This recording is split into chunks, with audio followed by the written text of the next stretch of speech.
আচ্ছা কিশোরী, ঠাকুরমশাই কোথায় গেছেন বলো তো?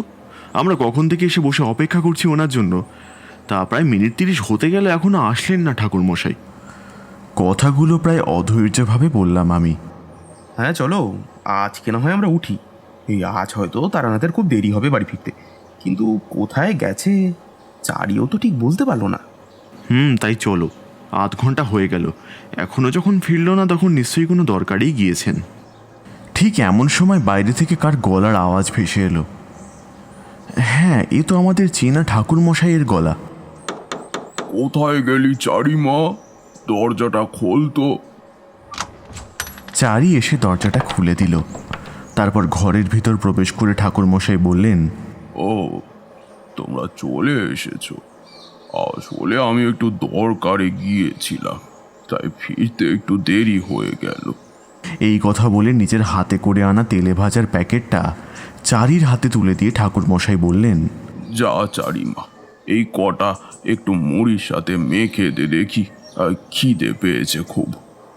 এই কথা বলে ঠাকুরমশাই আমাদের সামনে এসে বসলেন।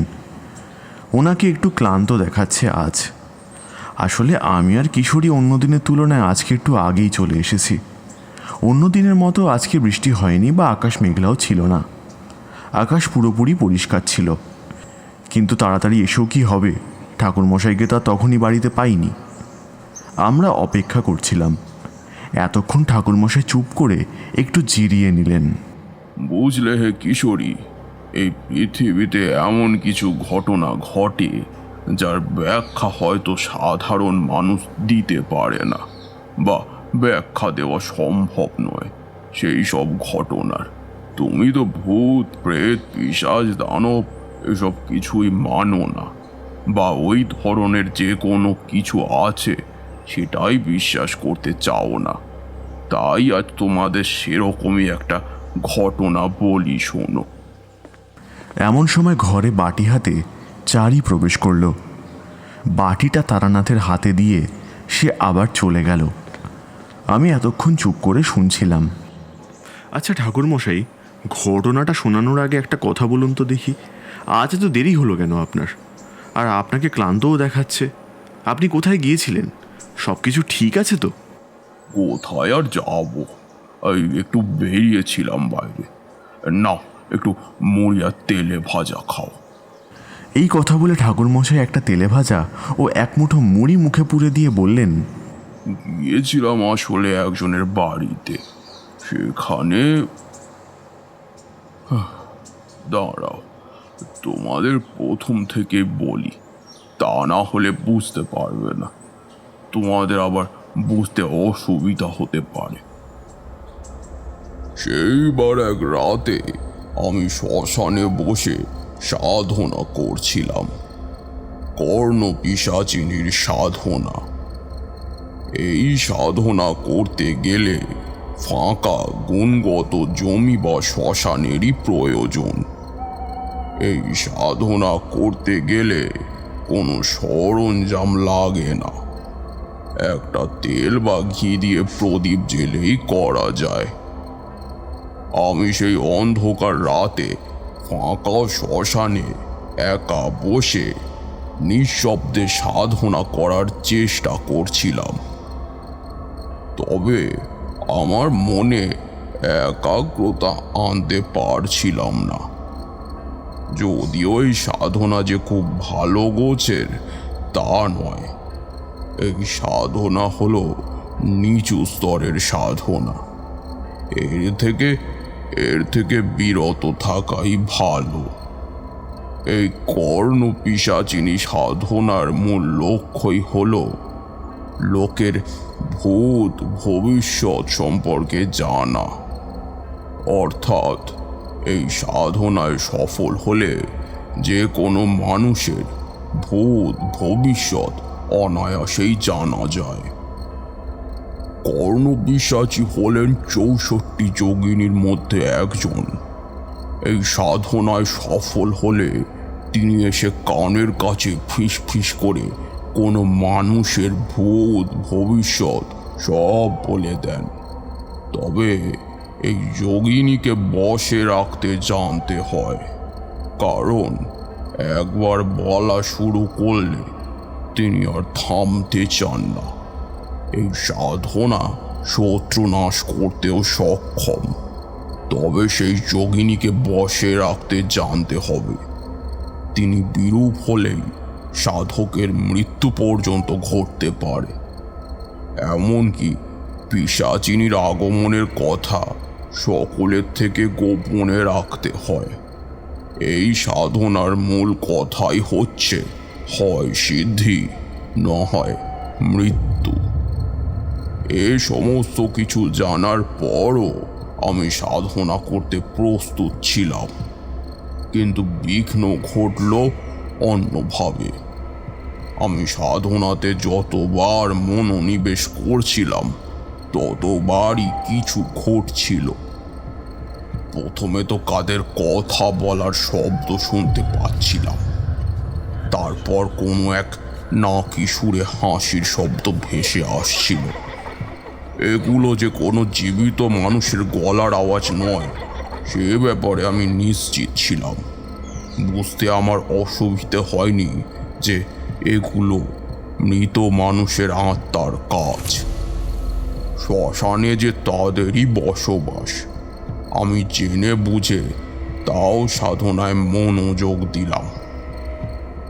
এমন সময় একটা দমকা হাওয়া এসে সামনে থাকা জ্বলন্ত প্রদীপের আলোটাকে নিভিয়ে দিয়ে চলে গেল, আর সাথে সাথেই উপর থেকে আমার আশেপাশে কতগুলো মাছের কাঁটা আর মাংসের হাড় ছড়িয়ে ছিটিয়ে পড়ল। আমি উপরে তাকাতেই কিছু দেখতে পেলাম না, তবে একটা কাক কা কা করে ডাকতে ডাকতে উড়ে চলে গেল।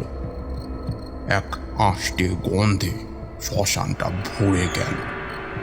আমি বুঝলাম শ্মশানে থাকা অপশক্তিগুলোই আমার সাধনায় বাধা দিল। আজ আর সাধনা হবে না, অন্য একদিন চেষ্টা করব। তারপর আমি রাগে গজ গজ করতে করতে শ্মশান ছেড়ে বেরিয়ে এলাম। শ্মশানের বাইরে বেরিয়ে দেখি দূরে পথের ধারে দেওয়ালের গায়ে হেলান দিয়ে একটা লোক বসে আছে। কাছে গিয়ে বুঝতে পারলাম লোকটার হুঁশ নেই। সে বেহুঁশ হয়ে দেওয়ালের গায়ে হেলান দিয়ে পড়ে আছে। লোক নয়, বরং ছেলে বললেই ঠিক হবে, কারণ তাকে দেখে বুঝলাম তার বয়স ওই 25 মতো হবে। পোশাকের অবস্থা দেখে বেশ ভদ্র ঘরের ছেলে বলেই মনে হলো, কিন্তু ছেলেটা এত রাতে এখানে এভাবে পথের ধারে কেন শুয়ে আছে সেটাই বুঝতে পারলাম না। একবার ভাবলাম ডাকবো, ডেকে বাড়ি যেতে বলবো। তারপর আবার কি ভেবে পাশ কাটিয়ে চলে গেলাম। খানিকটা যাওয়ার পর মনে হলো কেউ যেন আমার পিছন পিছন আসছে। প্রথমটায় ভাবলাম শ্মশান থেকে বেরিয়েছি, তাই এ নিশ্চয় অপশক্তিরই কাজ হবে। সেভাবে আমল না দিয়ে হাঁটতে লাগলাম, কিন্তু এবার আরো স্পষ্টভাবে মনে হলো যেন সত্যি কেউ পিছন পিছন আসছে। আর না তো এটা তো মনে হচ্ছে কোনো মানুষেরই হাঁটার শব্দ। তারপর পিছন ফিরে দেখতেই দেখলাম সেই ছেলেটা, যারে একটু আগে পথে বেহুঁশ অবস্থায় পড়ে থাকতে দেখে এসেছিলাম। দেখলাম সে আমার দিকে তাকিয়ে রয়েছে এক দৃষ্টে। আমি ভাবলাম ও কোনো কথা বলবে হয়তো, কিন্তু ও কোনো কথা বলল না। কিছু বলবে না আমায়? দেখলাম সে কোনো উত্তর দিল না, আগের মতোই চুপচাপ আমার দিকে তাকিয়ে থাকলো। কি হলো? কে তুমি? আর আমার পিছন পিছন আসছো কেন? কিছু কি বলবে? এইবার দেখলাম আচমকা সেই ছেলেটি একটু টলতে টলতে আমার গায়ের কাছে এসে বলল, আগে বলছিলাম কি মধুচন্দ্রপুরটা কি সামনে? আমি মনে মনে ভাবলাম মধুচন্দ্রপুরী যদি যাবে ছেলেটি, তাহলে ওই অবস্থায় ওখানে পড়েছিল কেন? কি হলো বললেন না যে? না, মধুচন্দ্রপুরটা তোমার পিছনের পথ দিয়ে গিয়ে ওই শ্মশানের ঘাট থেকে নৌকা করে নদী পার হয়ে ওপারটায়। কিন্তু তুমি সেখানে যেতে চাও কেন? আর এখন এত রাতে? আসলে আমার মধুচন্দ্রপুরে যাওয়াটা খুবই দরকার। শুনেছি সেখানে নাকি এক সিদ্ধ সাধু বাবা থাকেন, তার সাথেই দেখা করতে যাওয়া। আমাকে যেতে হবে সেখানে, এখনই যেতে হবে। না না, সে যাবে ঠিক আছে, কিন্তু এত রাতে তো ঘাটে কোনো নৌকা পাবে না তুমি। তার থেকে বরং এখানেই অপেক্ষা করো, আর সকাল হলেই নৌকা পার হয়ে চলে যেও। ওই পার থেকে অল্প হাঁটলেই পৌঁছে যাবে মধুচন্দ্রপুরে। কিন্তু তুমি ওই সাধু বাবার সাথে দেখা করবে কেন? আর তোমার নাম কি? তুমি থাকোই বা কোথায়? আমার নাম শ্যামলাল বারুই। আমার বাড়ি পাশেই এক গ্রামে। সেখানে আমাদের বাড়িতে কয়েকদিন যাবৎ কিছু সমস্যা হচ্ছে। তার উপর আমার দাদাকে খুঁজে পাচ্ছি না কাল থেকে। তাই আর কি, সেই সাধু বাবার কাছে যাওয়া। যদি তিনি কোনো উপায় বের করে দেন এই সমস্যার। কোন সমস্যা? তুমি চাইলে আমাকে বলতে পারো। এই সমস্যা বলতে আসলে 4-5 দিন আগে থেকে হঠাৎ করেই আমাদের বাড়িতে অদ্ভুত সব কাণ্ড ঘটতে শুরু করেছে। এই যেমন পুরো বাড়ি জুড়ে সারাক্ষণ একটা আষ্টে গন্ধ ছড়িয়ে থাকে। সেই গন্ধে শ্বাস নেওয়া দায় হয়ে পড়েছে। আমরা বরাবরই নিরামিষ খাই, আমাদের বাড়িতে আঁশের ছোঁয়াও ওঠে না, কিন্তু তবু যে কীভাবে সেই গন্ধ আসছে বোঝা যাচ্ছে না। আর সব থেকে অবাক করা ব্যাপার, রোজ সকালে ঘুম থেকে উঠে দেখি আমাদের বাড়ির উঠোনের ওপর, তারপর বাড়ির আনাচে কানাচে ছড়িয়ে ছিটিয়ে পড়ে থাকে মাছের কাঁটা, মাংসের হাড়। যা থেকে রীতিমতো অবাক হয়ে যাই আমরা। পাশাপাশি ভয়ও লাগতে শুরু করেছে যে ব্যাপারটা কি ঘটছে। আর একদিন তো সকালে উঠে দেখি উঠোনের উপর পড়ে আছে একটা মুরগি, যার গলা কাটা, আর সেখান থেকে রক্ত পড়ে ভেসে যাচ্ছে সারা উঠোন। আর সেই গলা কাটা মুরগির উপরে উড়ে বেড়াচ্ছে এক ঝাঁক মাছি। সেই ভয়াবহ দৃশ্য দেখে আমার মা ভয়তে জ্ঞান হারায়। তখন মাকে সামলাবো না এই দৃশ্য দেখব। পরে দেখি মায়ের শরীর খারাপ হয়েছে। ডাক্তার দেখিয়ে ওষুধ দেওয়ার পর এখন কোনো রকম সুস্থ আছে। কিন্তু শুধু এই নয়, আমাদের বাড়ির উঠোনের ডান দিকে একটা প্রকাণ্ড বড় অর্জুন গাছ আছে। গাছটা বহুদিন ধরে আছে আমাদের বাড়িতে।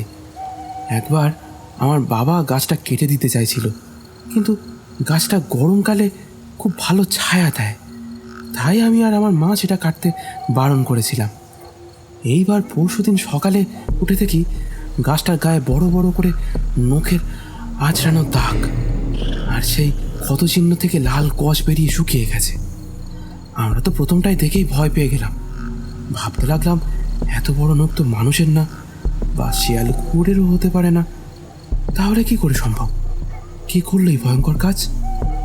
এরপর রাতে যখন সবাই যেই যার নিজের ঘরে থাকি, ঠিক সেই সময়ে বাইরে থেকে কি যেন এসে ডাকে।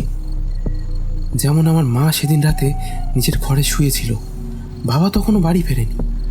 তখন ঘরের বাইরে থেকে বাবার গলার আওয়াজে কে যেন মাকে ডাকলো।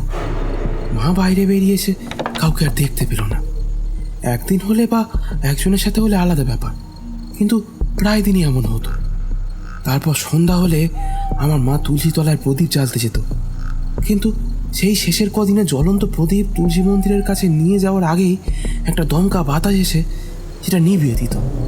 যতবার প্রদীপটা জ্বালা হতো ততবারই একটা হাওয়া এসে সেটা নিভিয়ে দিত। ছোটবেলায় শুনেছিলাম প্রদীপ আর আলো নিভে যাওয়া মানে অমঙ্গলের ইশারা। এখন মনে হচ্ছে সে কথা সত্যি। আর তাছাড়া বারবার প্রদীপ নিভে যাওয়া তো ভালো লক্ষণ নয়। এইসব অতি ভৌতিক কাণ্ড কয়েকদিন ধরেই ঘটে চলেছে আমাদের বাড়িতে। এতগুলো কথা একবারে বলে খানিকক্ষণের জন্য থামলো ছেলেটা। বুঝলাম, এই হচ্ছে তোমার বাড়ির সমস্যা। আর দাদার ব্যাপারটা কি, যেটা বলছিলে প্রথমে? দাদার ব্যাপারটাই তো অবাক করা। আমার দাদা ছিল হাসি খুশি গোছের, কিন্তু বেশ কিছুদিন ধরে চুপচাপ থাকে আর খিটখিটে হয়ে গেছে। কারো সাথে ভালোভাবে কথা বলে না, সামান্য কিছুতেই মেজাজ হারায়। যখন খুশি বাড়ি ছেড়ে বেরিয়ে যায়, কাউকে কিছু বলে না। হঠাৎ করে দাদার এরকম পাল্টে যাওয়ার কারণটা বুঝলাম না, যদিও দাদার মুখে একটা ঘটনা শুনেছিলাম। কি ঘটনা? আসলে আমরা তো গ্রামে থাকি, তাই দাদা একটু শহরে গিয়েছিল কাজের জন্য, কাজও পেয়েছিল। তারপর সেখানে ঘর ভাড়া নিয়ে থাকতো।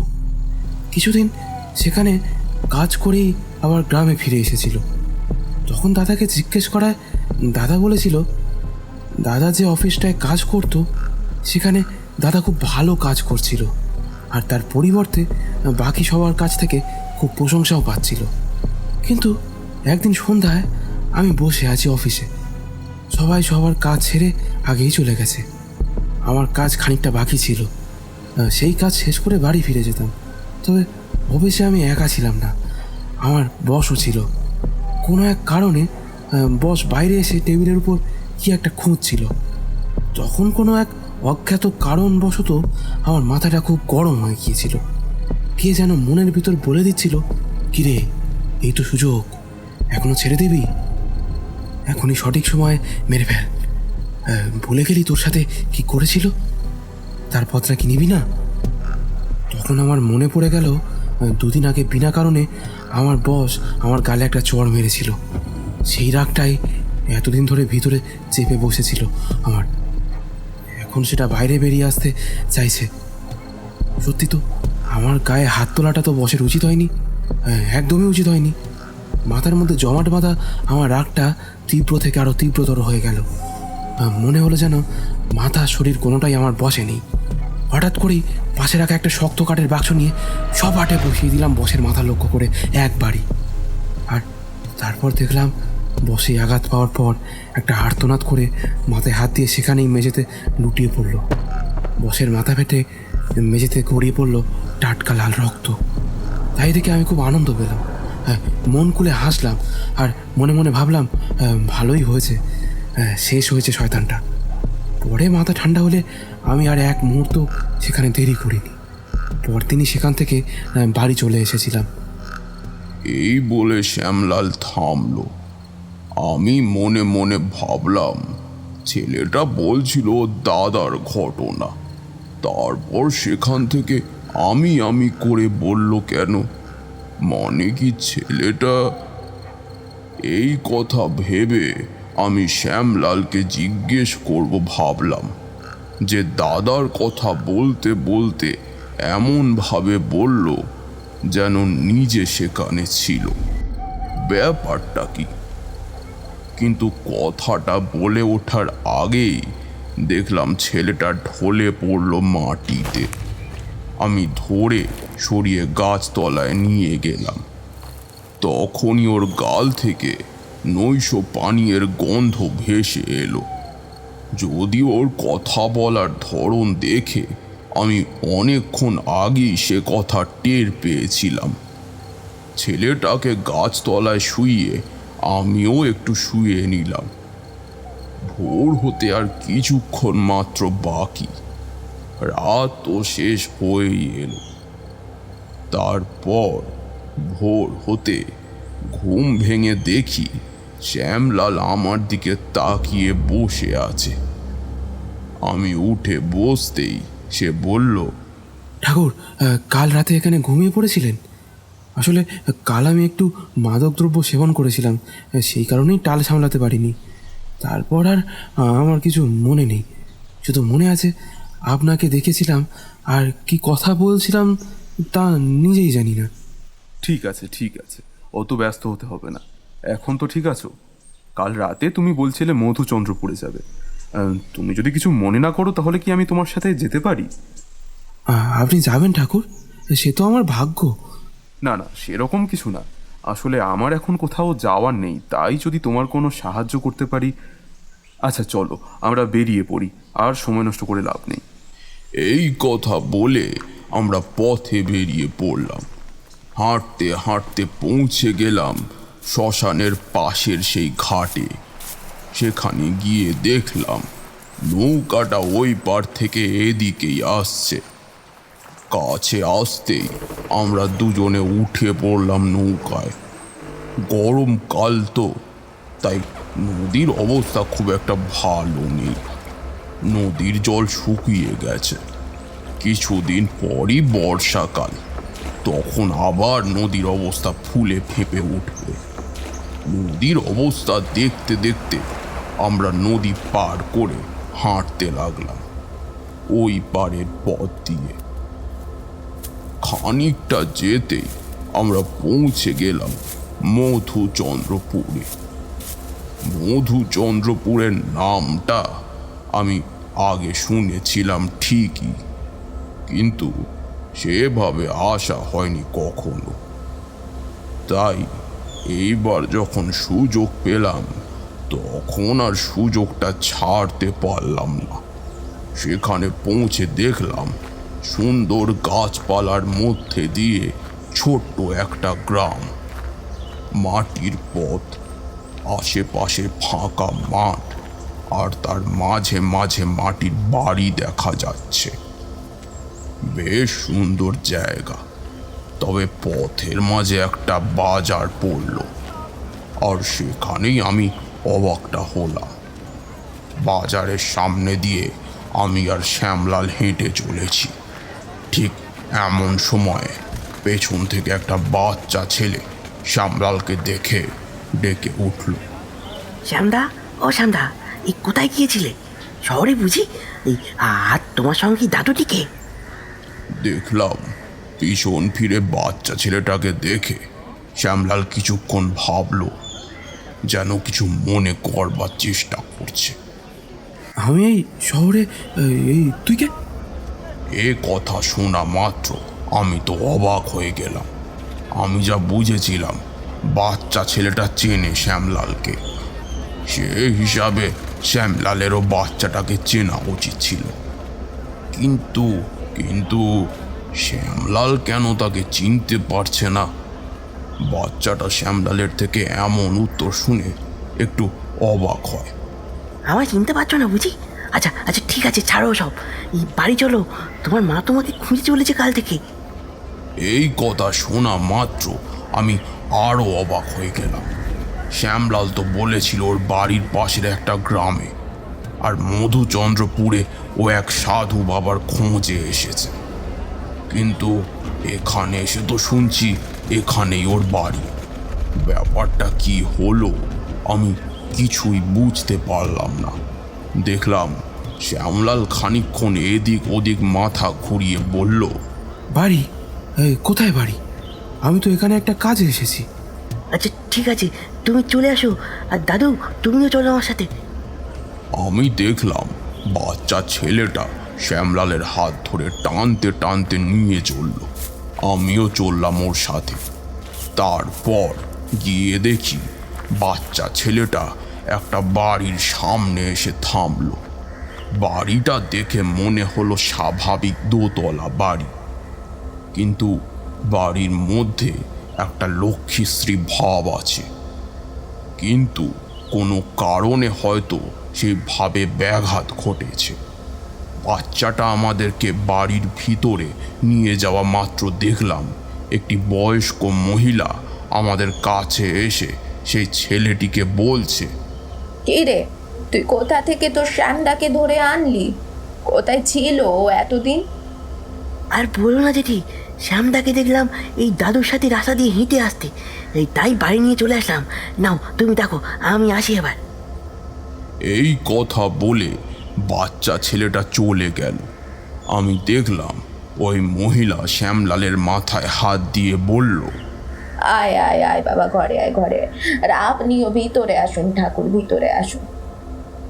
শ্যামলালকে নিয়ে ওই মহিলা চলে গেলে আমি ভেতরে গিয়ে দাওয়ায় বসলাম।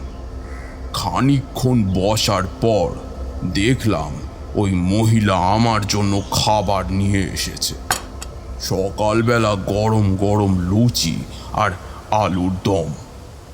ভালোভাবে খাওয়া দাওয়া শেষ করে আমাকে ঘরে বসতে বলল। আমিও ঘরে গিয়ে বসলাম। খানিকক্ষণ পরে দেখলাম একটি বয়স্ক লোক আর মহিলা আমার ঘরে আসলেন, এসে বসলেন। দেখে মনে হলো ওনারা শ্যামলালের মা বাবাই হবেন। আমাকে দেখে বয়স্ক দুজনের থেকে একজন বললেন, ঠাকুর, আমি শ্যামলালের বাবা। ওরে কোথায় পেলেন ঠাকুর? কাল রাতে নদীর ওপারে শ্মশানের ওখানেই পেয়েছিলাম। আমি বিভাগী মানুষ, শ্মশান থেকে ফেরার পথে দেখলাম পথের ধারে বসেছিল ও।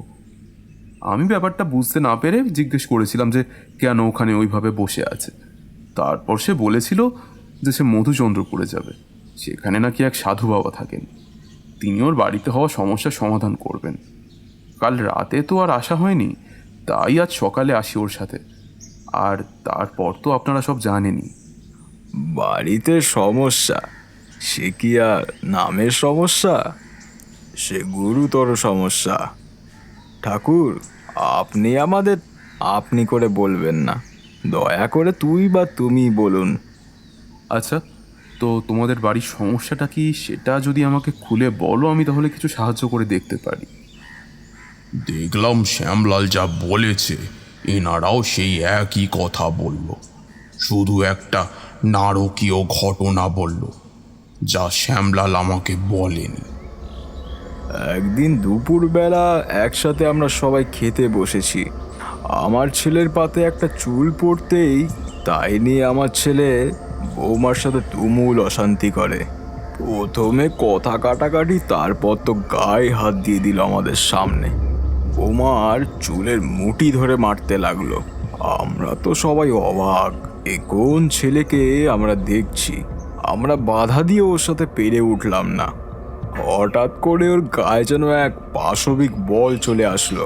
সেদিন বৌমাকে মারতে মারতে প্রায় শেষ করে দিয়েছিল। আর তারপর একদিন আমার নাতিকে, আর নাতির কথা কি আর বলি। এই কথা বলে একটু থামে শ্যামলালের বাবা। আমি বুঝলাম তার কথা বলতে কষ্ট হচ্ছে, গলার স্বরও ভারী হয়ে আসছে। আমার নাতিটার বয়স মাত্র 4 বছর। ওর তো কোনো দোষই ছিল না। ওকে কেন যে ওকে মারলো? আমার ছেলে দুপুরবেলা ঘরে বসেছিল। সেদিন আমি বাজার থেকে একটা বাঁশি কিনে এনেছিলাম আমার নাতির জন্য। বাঁশিটা পেয়ে আনন্দে ওর বাবার কাছে বসেছিল আর বারবার করে বাঁশি বাজাচ্ছিল। বাচ্চা ছেলে নিজের মনে খেলবে, এটা তো স্বাভাবিক ব্যাপার। আমরা আরো বাচ্চাদের সাথে খেলবো, ভালোবাসবো, এটাই তো হয়। কিন্তু আমি বাইরে তখন স্নান করছি, হঠাৎ একটা আওয়াজ শুনতে পাই আর একটা আর্তনাদ শুনতে পাই। বুঝতে অসুবিধা হয় না যে কি হয়েছে। আমি ছুটে গিয়ে দেখি আমার ছেলে বাচ্চাটাকে ছুঁড়ে আছাড় মেরে ফেলে দিয়েছে। মেঝেতে পড়ে মাথাটা ফেটে রক্তে ভেসে যাচ্ছে। সেই আছাড়ে প্রাণ হারিয়েছে আমার নাতিটা। সামান্য বাঁশি বাজাচ্ছিল ঠাকুর, এই ছিল তার দোষ। এর জন্য এইটুকু একটা বাচ্চাকে মারতে ওর হাত কাঁপলো না ঠাকুর? যা হয়ে গেছে তার জন্য কেঁদে আর কি হবে, যা আছে সেটাকে বাঁচানোর চেষ্টা করতে হবে। তবু কষ্ট তো হয় ঠাকুর। তা তো হবেই। এখন তোমার ছেলেটাকে ঠিক করতে হবে। আচ্ছা, আমাকে আজকে দিনটা সময় দাও, আমি দেখছি কি করা যায়। এই কথা বলার পর দেখলাম ওনারা উঠে চলে গেলেন। 2 দিন আমার বাড়ি থাকতে হবে ঠাকুর। সেভাবে যত্ন না করতে পারলেও যতটা সম্ভব চেষ্টা করব। না না, আবার যত্ন কিসের? এরপর সময় মতো দুপুরে খাওয়া দাওয়া সারলাম। যদিও খাওয়ার সময় শ্যামলালকে দেখতে পেলাম না। তখন সে ব্যাপারে জিজ্ঞেস করায় তেনারা বললেন শ্যামলাল তার নিজের ঘরে খাচ্ছে। আমি আর বেশি কথা না বাড়িয়ে খেয়ে নিয়ে ছাদে গিয়ে বসলাম। বিকালের সুন্দর পরিবেশ আর ছাদের ওপর বয়ে চলা ঠান্ডা হাওয়াটা আমার সারা শরীরকে শীতল করে দিচ্ছিল। দূরের আকাশে সূর্যটা সারা আকাশটাকে লাল রঙে ছেয়ে দিয়েছে। পাখিরা যেন ধীরে ধীরে তাদের বাসায় পথে ফিরছে। এই সব দেখছিলাম, ঠিক এমন সময় সিঁড়িতে কার পায়ের শব্দ শুনতে পেলাম। পিছনে ফিরে দেখলাম শ্যামলাল আর তার বাবা মা ছাদে আসলেন।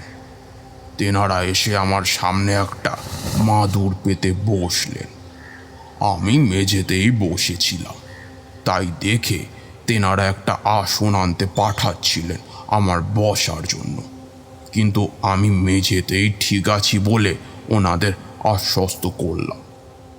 তারপর শ্যামলাল প্রশ্ন করলো, ঠাকুর, আমার দাদার এরকম হয়ে যাওয়ার কারণ কি? এর কি কোনো প্রতিকার নেই? তোমার দুটো প্রশ্নের প্রথমটার উত্তর আগে দিই। শোনো তোমার দাদার কথা। তোমারও তোমার বাড়ির লোকের মুখে শুনে যা বুঝলাম, তোমার দাদার মধ্যে পিশাচের বাস রয়েছে। পিশাচ? হ্যাঁ, পিশাচ। আসলে পিশাচ হলো এক ধরনের রূপকথার দানব, আর একভাবে বলা যায় কিংবদন্তি চরিত্র, যা সৃষ্টিকর্তা ব্রহ্মার সৃষ্টি। পিশাচরা শ্মশানে বসবাস করে আর মানুষের মৃতদেহ ভক্ষণ করে। মৃতদেহের গন্ধ ওদের সব থেকে প্রিয়, যা থেকে ওরা উল্লাস অনুভব করে। এদের কিছু অলৌকিক ক্ষমতা আছে, যেমন মানুষের রূপ ধারণ করা, অদৃশ্য হওয়া, আবার মানুষের মধ্যে প্রবেশ করে তার দ্বারা কৃতকার্য সম্পন্ন করা। কখনো কখনো তারা মানুষের শক্তি খায়, তার ভাবনা চিন্তার পরিবর্তন ঘটায়, তার ভয়কে কাজে লাগিয়ে তার শরীরের ওপর প্রভাবশালীও হয়। এই পিশাচ যাদের ওপর ভর করে তারা ধীরে ধীরে শেষ হয়ে যায়। তাদের শরীর খারাপ হয়, মেজাজ তুঙ্গে থাকে, আপনজনদের চিনতে পারে না, প্রিয় মানুষগুলোকে অসহ্য লাগে এদের। সারাক্ষণ মাথার মধ্যে খিটখিট করতে থাকে। অসুস্থতা ও উন্মাদনার শেষ পর্যায়ের দিকে ধীরে ধীরে এগিয়ে যেতে থাকে সেই মানুষটা। আর এই পিশাচ যদি কোনো মানুষের মধ্যে প্রবেশ করে, তাহলে সে তার শরীরকে ছাড়ে না, তার সাথে সব জায়গায় যায়। এমনকি তার বাড়িতে যদি প্রবেশ করে, সেখানেও অশান্তি সৃষ্টি হয়, যা তোমাদের বাড়িতেও ঘটেছে। তোমার দাদাকে এর থেকে বার করতে গেলে ওর মধ্যে থাকা পিশাচকে বিতাড়িত করতে হবে। একটা কথা মনে রাখবে তোমরা, অশুভ শক্তি যেমন আছে তেমন তার বিনাশের জন্য শুভ শক্তিও আছে। সবই শক্তির খেলা, শক্তির কাছে সবই নগণ্য। তোমরা কিছু চিন্তা করো না, সব ঠিক হয়ে যাবে। কিন্তু কিভাবে ঠাকুর? পিশাচ দানবরা যাদের ভয় পায় তার পুজো করলেই হয়ে যাবে। শুভ শক্তিই অশুভ শক্তির বিনাশ করবে। কালী মায়ের পূজার ব্যবস্থা করতে হবে। বেশি কিছু জোগাড় করতে হবে না। মায়ের কৃষ্ণ কালো রঙের মূর্তি আর 108টা জবা ফুল দিয়ে তৈরি মালা, আর বাকি যেগুলো লাগবে আমি একটা কাগজে লিখে দেব। সেগুলো ব্যবস্থা করলে তাহলেই হয়ে যাবে। মাতৃশক্তি থেকে বড় শক্তি আর কিছুই নেই, বুঝলে শ্যামলাল? কিন্তু কিন্তু দাদাকে তো খুঁজে পাওয়া গেল না। কি হবে এবার? কিচ্ছু চিন্তা করো না, সেই দায়িত্ব আমার। এই বলে সেদিনের মতো আলোচনা শেষ হলো।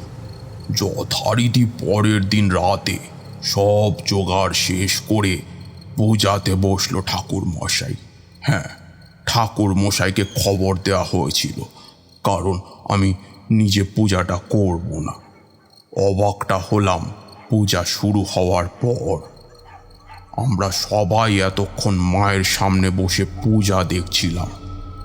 দেখলাম পূজা শুরু হওয়ার পর থেকে শ্যামলালও অনেকটা অস্বস্তি বোধ করছিল। যাই হোক, বেশ ভালোভাবেই মায়ের পূজা শেষ হলো।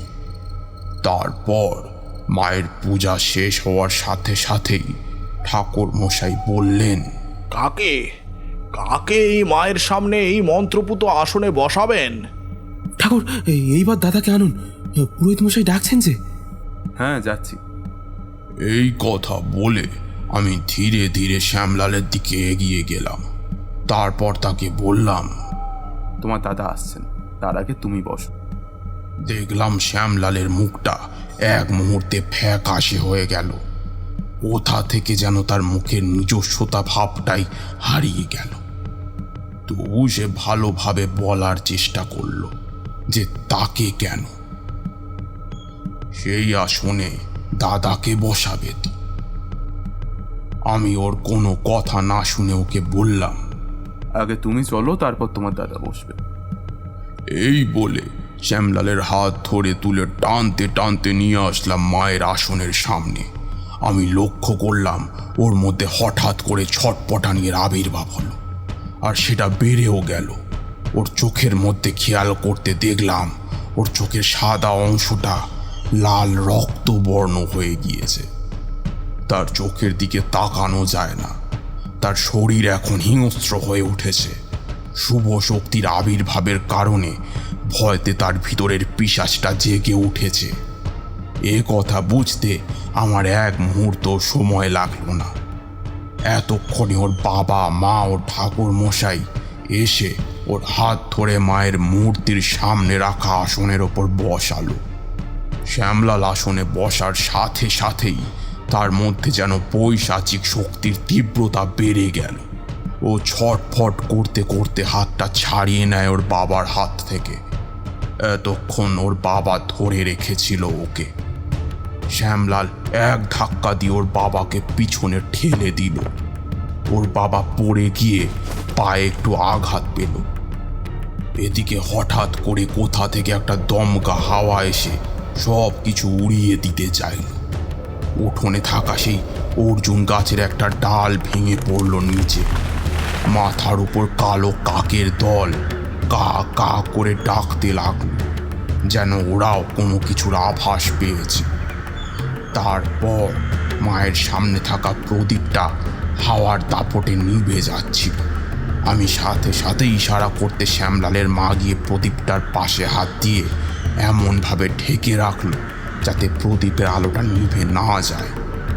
প্রদীপের আলো নিভে গেলে তো তা আরও অমঙ্গলের কারণ হয়ে দাঁড়ায়।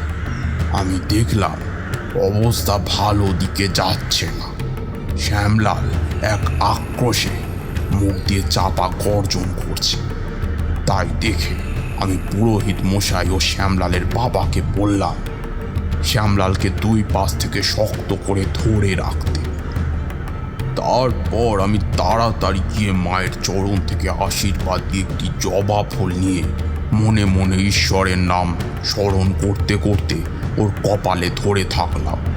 চাপা গর্জন করতে করতে খানিকক্ষণ পর ওর শরীর ঝাঁকিয়ে কেঁপে উঠল। তারপর ওর শরীরটা হালকা হয়ে গেল।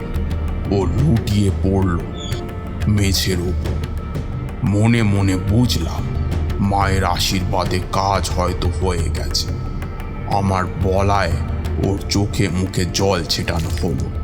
ও চোখ খোলার পর দেখলাম ওর শরীরটা ক্লান্ত ও দুর্বল দেখাচ্ছে। ওর চোখটাও এখন স্বাভাবিক ও করুণ দেখাচ্ছে। ওকে এখন নিচের ঘরে রেখে এসো, কাল সকালেই ও সুস্থ হয়ে যাবে, চিন্তার কিছু নেই।